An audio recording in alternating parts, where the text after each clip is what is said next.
ಉಡುಪಿ ಮಲ್ಪೆಯ ನೇಜಾರಿನಲ್ಲಿ ನಡೆದಂತಹ ತಾಯಿ ಮಕ್ಕಳ ಕಗ್ಗೊಲೆ ಪ್ರಕರಣಕ್ಕೆ ಸಂಬಂಧಿಸಿ ಆರೋಪಿ ಪ್ರವೀಣ್ ಚೌಗುಲೆ ಸಲ್ಲಿಸಿರುವಂತಹ ಜಾಮೀನು ಅರ್ಜಿಯನ್ನು ತಿರಸ್ಕರಿಸಿ ಉಡುಪಿಯ 2ನೇ ಹೆಚ್ಚುವರಿ ಜಿಲ್ಲಾ ಮತ್ತು ಸತ್ರ ನ್ಯಾಯಾಲಯ ಇಂದು ಆದೇಶ ನೀಡಿದೆ. ನ್ಯಾಯಾಂಗ ಬಂಧನದಲ್ಲಿರುವಂತಹ ಆರೋಪಿ ಪ್ರವೀಣ್ ಚೌಗುಲೆ ಜಾಮೀನು ಕೋರಿ ಡಿಸೆಂಬರ್ 14ರಂದು ಅರ್ಜಿಯನ್ನ ವಕೀಲ KSN ರಾಜೇಶ್ ಮೂಲಕ ಸಲ್ಲಿಸಿದ್ದಂತಹ ಇದಕ್ಕೆ ಸರ್ಕಾರಿ ಅಭಿಯೋಜಕ ಪ್ರಕಾಶ್ ಚಂದ್ರ ಶೆಟ್ಟಿ ಆಕ್ಷೇಪಣೆ ಸಲ್ಲಿಸಿದರು. ಈ ಕುರಿತು ವಾದ ಪ್ರತಿವಾದವನ್ನು ಆಲಿಸಿದಂತಹ ನ್ಯಾಯಾಧೀಶ ದಿನೇಶ್ ಹೆಗ್ಡೆ ಆರೋಪಿಯ ಜಾಮೀನು ಅರ್ಜಿಯನ್ನು ವಜಾಗೊಳಿಸಿ ಆದೇಶಿಸಿದರು.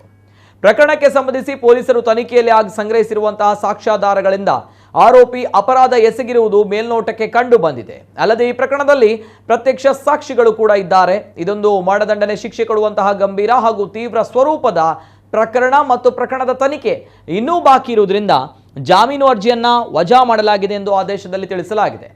ಸೌದಿ ಅರೇಬಿಯಾದಲ್ಲಿ ಉದ್ಯೋಗದಲ್ಲಿದ್ದಂತಹ ನೂರ್ ಮೊಹಮ್ಮದ್ ಅವರ ನೇಜಾರಿನ ತೃಪ್ತಿ ಲೇಔಟ್ನಲ್ಲಿ ವಾಸಿಸ್ತಾ ಇದ್ದಂತಹ ಪತ್ನಿ ಹಸೀನಾ 48 ವರ್ಷ, ಪುತ್ರಿಯರಾದ ಅಫ್ನಾನ್ 23 ವರ್ಷ, ಐನಾಜ್ 21 ವರ್ಷ, ಪುತ್ರ ಆಸಿಮ್ 14 ವರ್ಷ ಇವರನ್ನ ಆರೋಪಿ ಪ್ರವೀಣ್ ಚೌಗುಲೆ ಹತ್ಯೆ ಮಾಡಿದ್ದರೆ ನೂರ್ ಮೊಹಮ್ಮದ್ ಅವರ ತಾಯಿ ಹಾಜಿರಾಬಿ 70 ವರ್ಷ ಮೇಲೆ ದಾಳಿ ನಡೆದಿತ್ತು.